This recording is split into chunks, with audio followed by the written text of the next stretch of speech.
تتحضر وتتمرر في العمق. رائعة اوزفالدو اوزفالدو اوزفالدو اوزفالدو تاني بقى، تاني خلاص خلاص خلاص خلاص خلاص خلاص خلاص.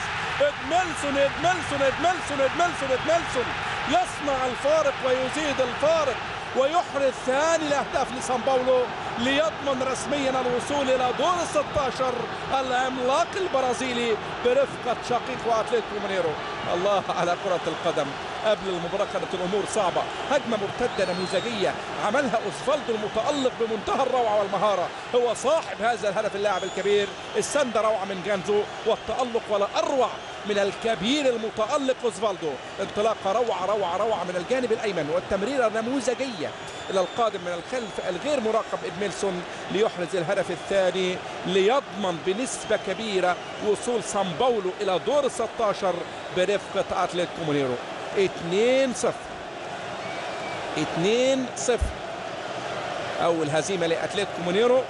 وادي لوتشيو